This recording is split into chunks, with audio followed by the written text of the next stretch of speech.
Bien, buenas tardes a todos y bienvenidos a la Aula Cultural de la Universidad de Libertad.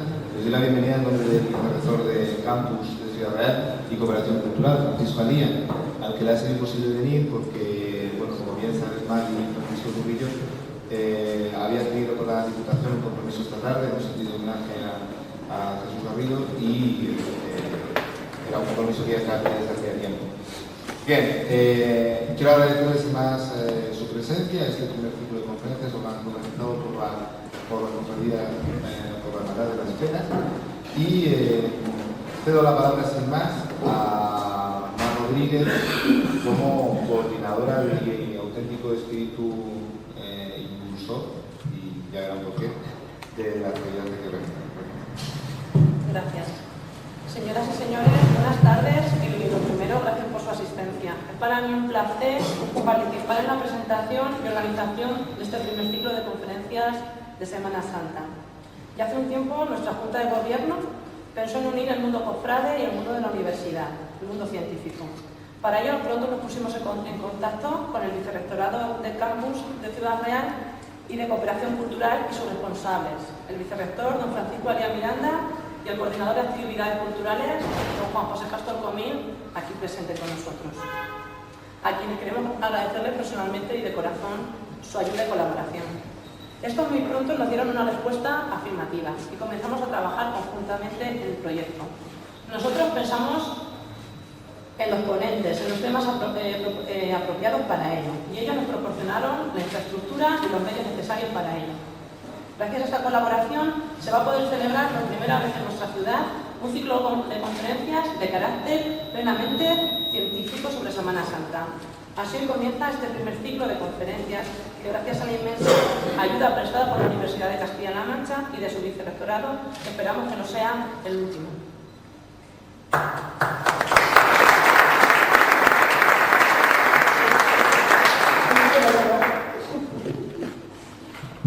Bien, cedo la palabra a Francisco Turrillo, hermano mayor de la Hermandad de las Penas.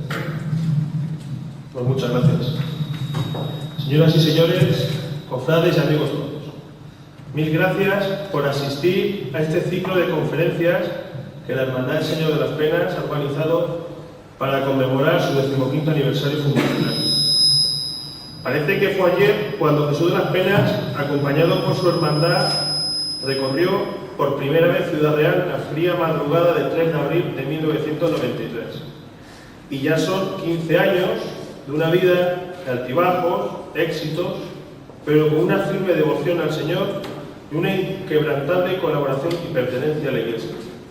Y aquí estamos, reunidos en el nombre del Señor, para celebrar también esta efeméride tan importante para los que conformamos esta humilde y penitencial hermandad.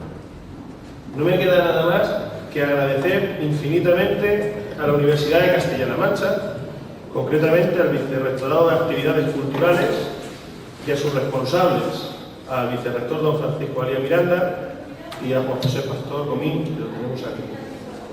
A los conferenciantes, don José Sánchez Herrero, que hoy se encuentra entre nosotros, y no tengo nada más que decir porque vosotros lo vais a oír. A don Enrique Herrera Maldonado y a doña Esther Almarcha Núñez Herrado, que desde el momento en que les llamamos aceptaron gustosamente esta invitación. Al trabajo, constancia y cariño que ponen cada día los oficiales de mi Junta de Gobierno y en especial el empeño de nuestra secretaria por hacer esto realidad. Gracias, hermano. A familiares y amigos que sin necesidad de estar en la Junta colaboran intensamente con nosotros y evidentemente a todos ustedes que están hoy aquí, que también habéis hecho posible que se haga realidad estas conferencias. Muchas gracias y declaro inaugurado este primer ciclo de conferencias. El próximo ponente, don José Sánchez Herrero, con el que no podríamos comenzar de un modo mejor, sería imposible comenzar de un modo mejor este ciclo de conferencias. Don José Sánchez Herrero nació en Zamora en un tiempo X, ¿no? Es licenciado en Filosofía por la Universidad Pontificia de Salamanca, licenciado en Teología por la Universidad Gregoriana de Roma, licenciado también en Filosofía y Letras por la Universidad Central de Madrid, doctor en Filosofía y Letras en la sección de Historia por la Universidad de La Laguna de Tenerife. En la actualidad es catedrático emérito de Historia Medieval de la Facultad de Geografía e Historia de la Universidad de Sevilla, responsable de la sección de Humanidades del Aula de la Experiencia de la Universidad de Sevilla, profesor invitado de Historia de la Iglesia del Centro de Estudios Teológicos de Sevilla. Dirige, por otra parte, el grupo de investigación de la Junta de Andalucía, Universidad de Sevilla, titulado Centro de Estudios e Investigación de la Religiosidad Popular, que ha publicado diferentes libros y organizado diversos ciclos de conferencias. Mi vida y mi biografía.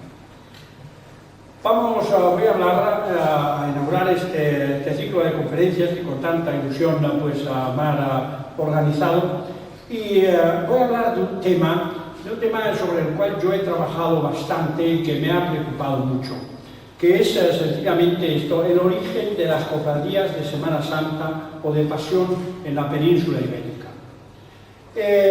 Sobre el origen de las cofradías de Semana Santa de Pasión, bueno, yo me enrollo mucho. Voy a proponerme el hablar 1 hora, es mucho, o 3/4 de hora, lo que tú me dejes. Venga, pues a las 9:15 en punto, 10 por termino. Después, si tienen ganas, si quieren quedar y me quieren preguntar, yo no tengo prisa, no sé ustedes, y contesto a todo lo que... Bueno, quiero decir, si lo sé, con todo lo que me preguntan. Bien, estaba diciendo que sobre el origen de las cofradías de Semana Santa, pues hay bastantes errores así que circulan en la mentalidad popular. Porque una cosa es cofradías y otra estas en concreto de las que vamos a hablar, de cofradías de Semana Santa. Entonces, pues las cofradías de Semana Santa hay gente que se piensa que son tan antiguas, pues que si Cristo murió, que murió cierto, pero si murió en el año 33, pues hay gente que piensa que al año 34 pues ya salieron los cofrades con un crucifijo en procesión el día de Jueves Santo, ¿no? Y que ya había una cofradía inmediatamente de Semana Santa. Nada más lejos de eso, nada más lejos de pensar eso. Las cofradías de Semana Santa son tardías, aunque parezca contrario, son tardías. En concreto, por ejemplo, en la península ibérica, en España, tenemos... ¿Qué pasa? ¿Alguien está en contra de lo que digo? ¿No me oyen? ¿Hablo más alto? No, bueno. Digo, sobre las cofradías, digo, para estudiarlas de una manera objetiva, a partir de una documentación, pues tenemos documentación de cofradías hispanas del siglo XI, del siglo XII, del siglo XIII. Pero, ojo, cofradías de santos, de devociones a los santos, cofradías de devoción a María, bajo muchísimas advocaciones diferentes, cofradías caritativas relacionadas con algún hospital. Ya tenemos, ya hace tiempo, don Antonio Romero de Armas, fallecido no hace mucho tiempo, publicó un tomazo con un conjunto de reglas y con alguna regla del siglo XI y del siglo XII. Cofradías ya hay y reglas han llegado de esas cofradías hasta nosotros y se han publicado en el siglo XX. Pero las cofradías de Semana Santa, es decir, las cofradías que tienen como por objeto el culto y devoción en torno a la pasión y muerte de Cristo, son tardías, mucho más tardías. Entonces, esa idea de que inmediatamente pues, se hizo un crucifijo y se salió por nada más lejos de la realidad. Por otra parte, pues hay un afán que la cofradía de mi pueblo, digo, para ustedes la cofradía de Ciudad Real son las más importantes y las más antiguas.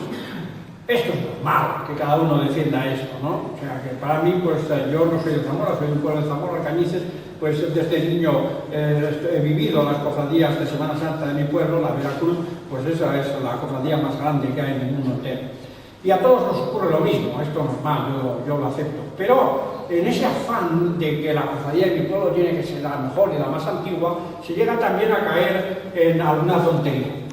Yo cuento siempre, en muchas ocasiones he contado un hecho que me ocurrió, no ocurrió a mí, un poco lo adobo, pero un hecho real. En cierta ocasión se presentó un alumno allí en mi despacho en la Universidad de Sevilla. Vamos a ver, ¿qué pasa? Que quiero hacer un trabajo sobre la cofradía de Semana Santa de mi pueblo. Ah, muy bien, la cosa muy original. Está bien. Pero no, esto no sé, venga con ironías. Es que la cofradía de Semana Santa de mi pueblo es muy importante. Yo sí, hombre, Dios mío, la cofradía de Semana Santa de tu pueblo, la de mi pueblo, la de su pueblo, es siempre la más importante. No, señor, usted está ironizando y la cofradía de mi pueblo es una cofradía de Semana Santa muy importante. Digo, hombre, ya me estás picando la curiosidad. ¿Por qué? ¿Dónde está la importancia de la cofradía de Semana Santa de tu pueblo? Y pues, mire usted, porque tenemos documentación, nada de cuentos, desde el siglo V. Fíjate, que dice Quijote, esto sí que me admira. Digo, vamos a ver, explícame, no obstante. ¿Tenéis documentación de las cofradías de Semana Santa de tu pueblo del siglo V después de Cristo o quizás del siglo V antes de Cristo? Porque ya, puestos a tener documentación antigua, a lo mejor tenéis documentación de la cofradía de Semana Santa del siglo V antes de Cristo. Claro, hay muchas, sé que no para. Pero esto ocurre, ¿no? En Sevilla tenemos la lucha de cuál es la cofradía más antigua. Ya se dicen una manada de tonterías por defender que mi cofradía es la más antigua, como si con eso se resolviese todo. No, hombre, se resuelve siendo buen cofrade y realizando una vida cofradía interesante, sea del año 30, del 50 o de antes de ayer, o de ayer mismo, ¿qué más da? Así que el tema del origen de las cofradías de Semana Santa. Miren, voy a partir de afirmarles lo que diríamos una tesis, una afirmación que yo después voy a intentar demostrar. Mi tesis, mi afirmación es la siguiente. Las cofradías de Semana Santa, o las cofradías de Pasión, no están en la calle, se pueden comenzar a crear a finales del siglo XV, segunda mitad del siglo XV, 1450 en adelante se comienza a hablar. Pero no están en la calle haciendo procesión o estación de penitencia, no sé cómo se dirá aquí, los sevillanos dicen estación de penitencia, en Zamora siempre se habló de procesiones, hasta 1520, 1525.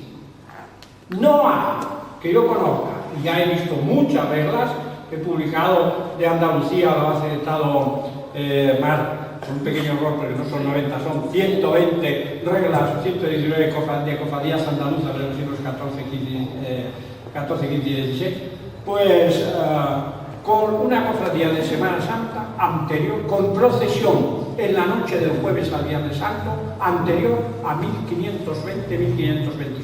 Ya les he dicho, desde el siglo XI tenemos reglas de cofradías, pero no de Semana Santa. ¿Por qué? ¿Por qué este retraso en aparecer las cofradías de Semana Santa, que puede resultar un tanto chocante? ¿Por qué este retraso? Es un poco lo que les quiero contar muy rápidamente, porque tengo aquí unos folios y un esquema que serviría para un cursillo, y ya yo se lo voy a dar en esquema esta noche. ¿Por qué este retraso en la aparición de las cofradías en torno a la pasión y muerte de Cristo, cuando ya hay cofradías de santos, cuando ya hay tantas cofradías en honor de la Virgen María? Miren ustedes, yo afirmo también dentro de esta afirmación que para que se dé una cofradía de Semana Santa en la calle, haciendo procesión, estación de penitencia, se necesitan tres elementos. Primero, contemplación de la pasión y muerte de Cristo. Contemplación, contemplar, meditar el misterio de la pasión y muerte de Cristo. Primer elemento. Segundo elemento, imitación. ¿Por qué estas cofradías no han surgido solo y en los primeros tiempos por contemplación, sino por imitación? En cuanto que aquellas primeras cofradías eran con cofrades que se autodisciplinaban. Estas cofradías del 16 tienen cofrades de luz, que van con una candela, y cofrades de sangre, con las espaldas desnudas y autoflagelándose, autoazotándose. Así que, contemplación, imitación. ¿Y cómo esa imitación y esa contemplación? Celebrando una procesión o una estación de penitencia, que las primeras van a ser en la noche del jueves al Viernes Santo, Durante esta procesión se hacían estación en diferentes iglesias y los cofrades, como ya he dicho, eran de luz, con la candela, y otros de sangre, con las espaldas desnudas, autoflagelándose. 3 elementos absolutamente necesarios. ¿Cuándo se dan estos 3 elementos? Por la documentación que yo conozco, no toda, pero bastante, no hay ninguna documentación anterior a los años que les he señalado. 1520, 1525, 1530, de ahí en adelante. Anterior no hay nada. Bien, esto es pues la afirmación de don Arran. Ahora lo que les decía, ¿por qué este retraso en esta contemplación de la pasión, invitación y procesión o estación de penitencia en torno a la pasión y muerte de Cristo? Pues miren ustedes, lo podemos enfocar desde diferentes puntos de vista. Desde el punto de vista teológico, desde el punto de vista devocional, desde el punto de vista artístico, desde muy diferentes puntos de vista. Yo voy a tocar toda una serie de puntos de vista que a mí, yo intento convencerles a ustedes, me convencen de que todos confluyen en que a finales del siglo XV está el ambiente preparado para que surja una cofradía en torno a la pasión y muerte de Cristo, pero no antes. Y nada nace por generación espontánea. Todo nacimiento necesita un contexto dentro del cual pueda surgir esa novedad.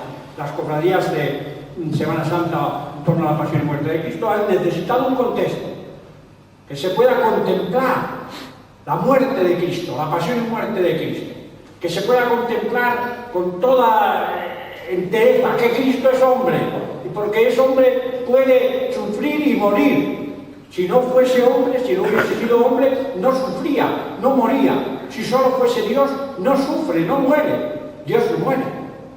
Así que hay que llegar a contemplar que Cristo es verdadero hombre, y entonces pueden surgir estas cofradías de pasión y muerte de Cristo. Entonces, acercamos el tema desde otro punto de vista, como me enrollo en este caso. Veamos ahora el culto a las imágenes. El culto a las imágenes. ¿Qué pasa? ¿Se ha dado siempre culto a las imágenes en el cristianismo? No, señor. No, señor. El cristianismo nace de una fuente común con el judaísmo y el islam.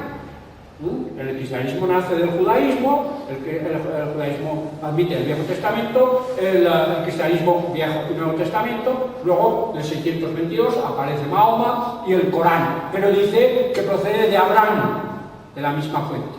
Por eso son las 3 religiones que se llaman del libro y que tienen una fuente común. Las 3 religiones se apoyan en un libro revelado y las 3 arrancan de Adán, el Viejo Testamento. Mahoma se habla de Adán, como habla de Jesús y de María, como un profeta más, no el último de los profetas, y en ningún caso hijo de Dios. Pues bien, ¿dónde están las imágenes en el judaísmo? En ningún sitio. El judaísmo no tiene imágenes. ¿Dónde están las imágenes en el Islam? En ningún sitio. El Islam no tiene imágenes. ¿Por qué? Porque en el libro del Éxodo y en el libro del Deuteronomio hay una condena que dice Dios: no harás imágenes de la divinidad, ni darás culto a imágenes hechas por los hombres de la divinidad. Hay, dice el libro sagrado, que Dios dijo esto: no harás imágenes de la divinidad, ni le darás culto a imágenes hechas por el hombre de la divinidad. En el libro del Éxodo y en el libro del Deuteronomio repetido. Los judíos lo han cumplido al pie de la letra. No admiten imágenes de la divinidad. Los musulmanes lo cumplen. Ustedes verán una mezquita, verán Granada, la Alhambra, decorada con inscripciones del Corán, con textos del Corán, pero no con imágenes de Allah, de Dios. Cumplen el precepto del Viejo Testamento. ¿Y los cristianos? Los cristianos también. En los primeros años los cristianos no tenían imágenes. No. En el primer siglo no tenía ninguna imagen el cristianismo, cumplía también el precepto del Éxodo y del Deuteronomio. El libro de los Hechos de los Apóstoles, en algún lugar que ahora no recuerdo exactamente, cuenta cómo celebraron una noche que llevó San Pablo, no sé si a Corinto o dónde, y celebraron la Eucaristía. No había templos. En casa de uno de los cristianos se reunieron en una habitación que estaba en un piso alto y allí se reunieron la noche, leyeron las escrituras y después se celebró la Eucaristía, San Pablo las comentó, celebró la Eucaristía, partieron el pan y el vino, terminó de madrugada y San Pablo se marchó. En la casa de un cristiano, no había iglesias. Además, cuentan una cosa muy curiosa, aquello se debió de alargar, dice el texto del libro de los Hechos de los Apóstoles, tanto que uno se durmió, cosa normal. Y tanto de dormir, por la ventana donde estaba apoyado, pum, se cayó y se mató, bajó San Pablo y lo resucitó, dice el libro de los Hechos de los Apóstoles. Así que no había templos. ¿Cuándo comienza a haber templos? Pues quizás muy tardíos. Y cuando comienza a haber las famosas basílicas es con la libertad del cristianismo. La basílica es un edificio romano donde se administraba la justicia y pasa después a ser el templo cristiano. No había imágenes. Del siglo II hay un libro de un famoso autor que se llama Celso, que escribió una obra contra los cristianos.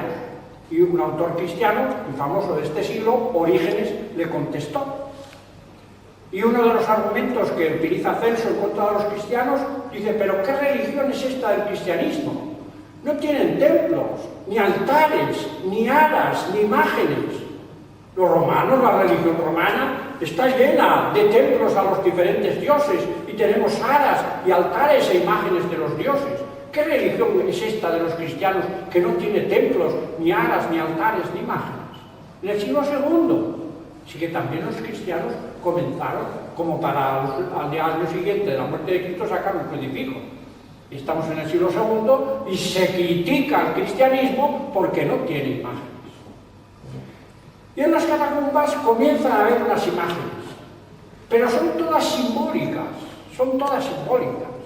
Se representa al buen pastor, pero no es de representar a Cristo, es el buen pastor, de la parábola del Cristo pastor, el buen pastor. Se representa la cena, no la última cena, la cena de unas personas que están tomando pan y pez, que es una de las narraciones de las apariciones de Jesús después de la resurrección. Se representa la cruz, poco a poco. ¿Y qué ocurre con la representación de la cruz?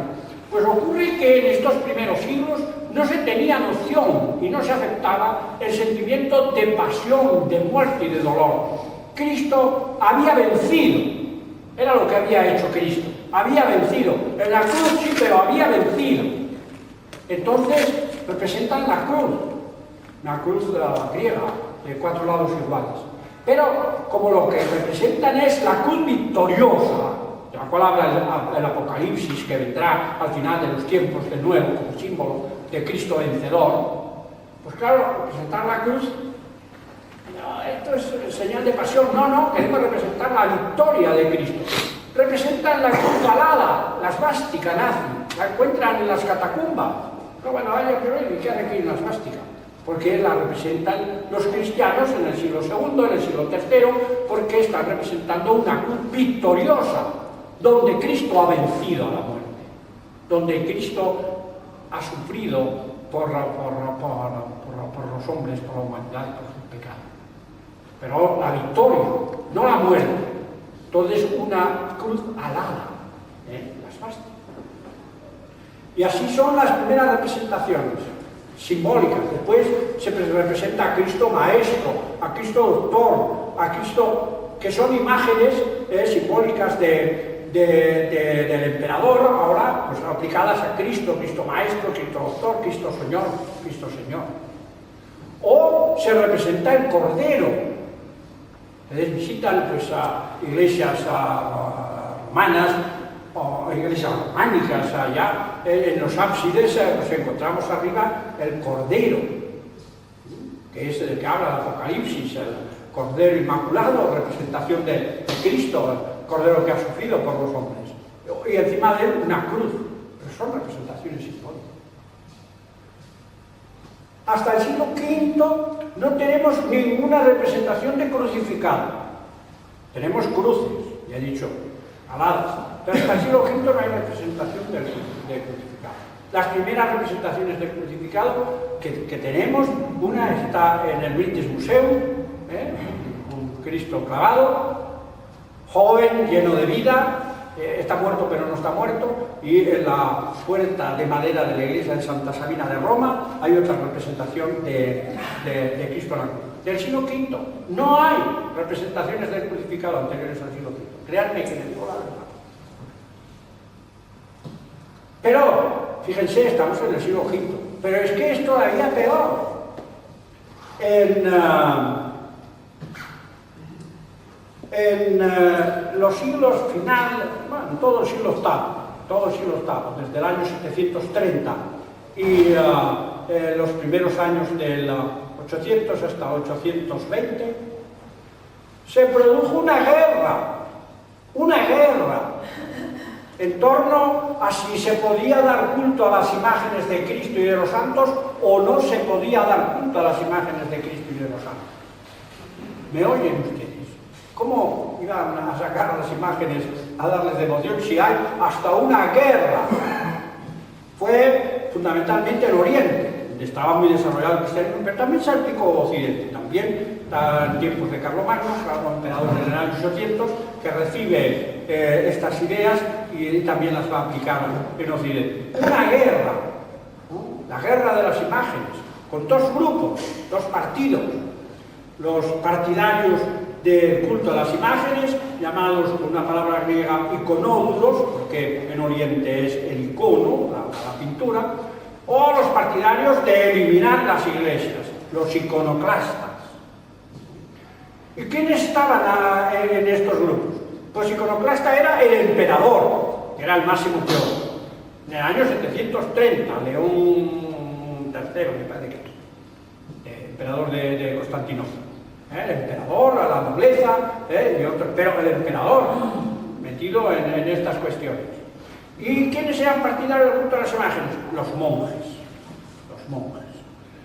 Pues hay un enfrentamiento y hay muertes, personas que son mandadas ejecutar por ser partidarios del culto a las imágenes. Y el emperador lo destierra y en último término lo condena a la muerte.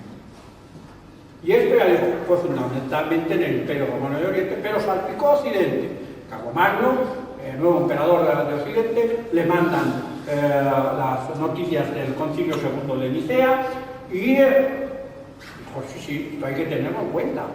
Porque dicen los famosos libros que escribió Alcuino de Yorba por mandato de Carlomagno, se llaman los Libri Canoni. Dice, porque una mujer con un niño en los brazos necesariamente tiene que representar a la Virgen María y a su hijo Jesús. No. Puede representar a la diosa no sé cuántas con su hijo no sé cuál. O puede representar a fulano y perantano. Así que no basta. Claro, ¿cómo representar la divinidad? Entonces dijo Carlomagno, en adelante que todas las imágenes, los libros Carolini, tengan un título debajo, para que no se confundan, a ver si se cree que está dando culto a María y está representando a Hércules y su madre. Un título debajo que diga Santa María, Madre de Dios y su Hijo Jesús. Pero que todas las imágenes lleven un título para que no se confunda más. Así que nos hemos plantado en el siglo IX, en el año 830, con una guerra para si se da culto o no se da culto a las imágenes. Imposible que antes. Había en Constantinopla un famoso escultura de Cristo Redentor, no de Cristo muerto, no, el Divino Redentor. Mandó al emperador destruirla inmediatamente porque había que cumplir el precepto de la Sagrada Escritura y nada de culto a las imágenes. Dios se venera en el interior del corazón y no a ninguna imagen de piedra o de madera. En el siglo IX nos hemos plantado, no hay, todavía está la teología reciente, no hay imágenes, no quieren un gran sector culto a las imágenes. Y he dicho, el culto a la cruz y el culto al crucificado. El culto a la cruz se va a difundir de una manera más rápida, más rápido tengo que ir, a partir de esa historia, que puede ser cierta, aunque no hay ningún documento, de que Santa Elena, la madre de Constantino, encontró la verdadera cruz de Cristo, allá por el año 330. Encontró la verdadera. De ahí viene el culto de la Vera Cruz, del hallazgo de la Vera Cruz, desnudo. De ahí en adelante se va a utilizar la cruz. Y el crucificado, ya he dicho, se introduce, las primeras imágenes del crucificado que tenemos son del siglo XV. Del siglo XV.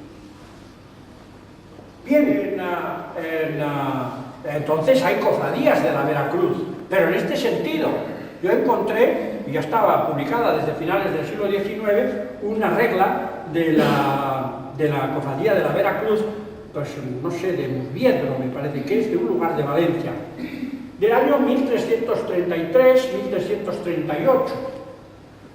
Una regla, existía esta cofradía. Para nada habla de Semana Santa, ni de pasión, ni de dolores. Culto a la verdadera cruz, donde Cristo ha triunfado, celebración de unas festividades en torno a la Veracruz y de unos actos de caridad y de devoción. La Veracruz, devotísimos. Los reyes de Castilla eran tan devotos que en las cortes de Castilla, en el siglo XIII, en el XIV, cuando termina las cortes, el rey jura por la Santa Veracruz. Claro que hay devoción, pero no es la Veracruz pasional, no. Vuelvo a decirlo. Las cruzadas, los templarios difunden. Ahí tenemos en Segovia, muchos de ustedes habrán estado, y desde el Alcázar se ve la iglesia de la Veracruz, de 8 lados. Hicieron quizás los templarios, y en esa iglesia hay una reliquia con una autentificación del Papa Honorio III, más verídico que lo de Santo Toribio de Liébana, de 1204, de 1200 por ahí. Estamos en el siglo XIII, una testificación de la culto a la Veracruz, pero no pasional. Esto hay que esperar finales del siglo XV. Se desarrolla el culto a la sangre de Cristo. Para otra vez que hagáis un ciclo de conferencias me traes a dar una conferencia sobre la devoción y el desarrollo de la devoción de la sangre de Cristo. Es importantísimo. Yo he dicho que en mi trabajo de investigación y de devoción, primero he sido devoto de la Veracruz, porque creo que es la primera devoción pasional, cuando la Veracruz pasa de culto victorioso a culto pasional, y ahora pues poco a poco me ha ido ganando la devoción a la sangre de Cristo. Ya no sé si primero fue la Veracruz o la sangre o la Veracruz.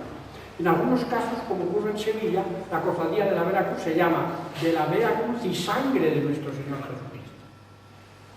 Pero es importantísimo la devoción a la sangre de Cristo. La devoción a las 5 llagas, son de estos siglos, 13, 14, 15. La devoción a las 7 palabras que Jesús dijo en la cruz.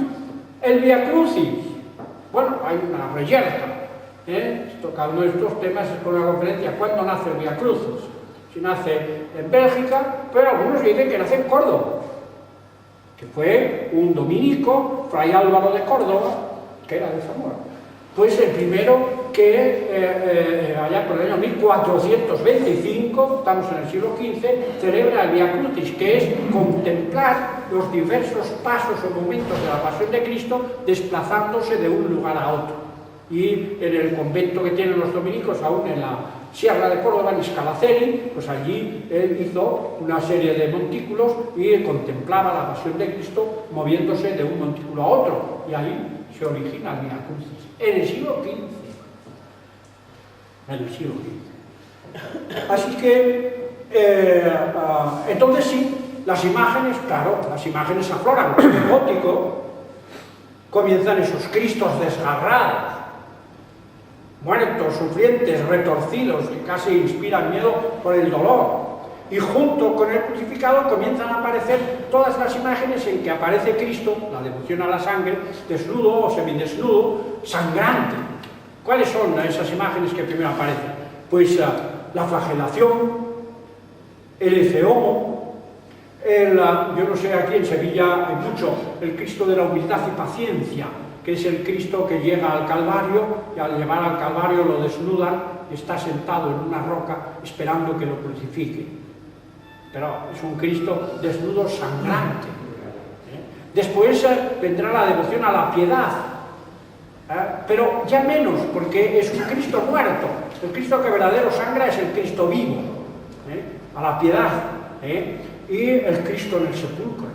Y solo en el siglo XVII, como muy bien decía mi amigo esta tarde, se unirán a las procesiones el Nazareno, ya en la segunda mitad del siglo XVI, pero el Nazareno es una imagen del XVII. ¿Y por qué es tan tardía el Nazareno? Porque el Cristo con la cruz a cuestas va vestido de arriba abajo, no se le ve la sangre más que en la cabeza. Ese culto a la vera cruz y a la sangre ha promovido todas esas otras imágenes anteriormente. Bien, voy a terminar porque van a ser y cuarto y yo dije que era. ¿Cómo aparecen las cofradías entonces de la vera cruz? Dos palabras, con los autoflagelantes. Pues miren ustedes, uno de los personajes que más pudo influir en la aparición, ya no tengo tiempo, tengo unos textos que les quería leer, de las cofradías con autoflagelantes es un dominico, San Vicente Ferrer. San Vicente Ferrer, muchas cosas, vive del año 1350 a 1419. Fue secretario del Papa, de Benedicto XIII, Papa de Aviñón, y en un buen día, por el año 1403, lo abandonó y se puso a predicar. Predicó en todo el suroeste de Francia, predicó en el norte de Italia, predicó en España, no en Sevilla, que dicen los sevillanos, ya se lo he dicho que en Sevilla no estuvo nunca San Vicente Ferrer. Estuvo en Aragón, en Cataluña, en Valencia, hizo un recorrido desde Valencia hasta Segovia, que era donde estaba la corte del rey Enrique III el Doliente, y desde Segovia viajó a Medina del Campo, a Zamora, a Salamanca, y tenemos los datos, les iba a leer un texto precioso, de cómo este santo se mueve en un recorrido que hace desde Murcia hasta Ayllón, en Segovia, donde estaba la corte de Carlos III el Doliente, y con él, dice el texto, le seguía una compañía, no dice cofradía, una compañía, no en Semana Santa, le seguían durante todo el recorrido que hizo la primavera y el verano, desde Murcia hasta Ayllón, San Vicente Ferrer, una compañía como de 300 hombres y de 200 mujeres.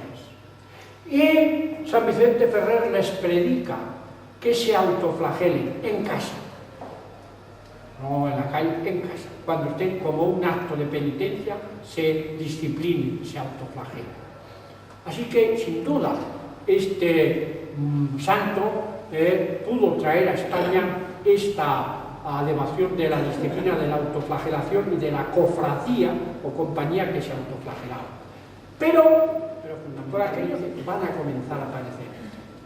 Y termino y llego al principio, esas cofradías donde se contemplaba la pasión de Cristo, se imitaba con una autoflagelación en una procesión que salía en la noche del jueves al Viernes Santo, no antes de 1520, sencillísima, con hermanos y hermanas en un primer tiempo que se autoflagelaban, pues el Concilio de Trento la suprimió. Realizaban la procesión y llevaban nada más que una imagen de un Cristo pequeño que se llamaba a mano por una sola persona o ayudado por otros dos que con unas horquillas sujetaban las alas de la cruz. Ni flores, ni música, solamente dicen las reglas que haya una trompeta y un tambor destemplado que suene a dolor. Espero haber contribuido a aclarar sus ideas sobre este tema que para mí sigue siendo apasionante de los orígenes de las cofradías de Pasión de Semana Santa. Muchas gracias.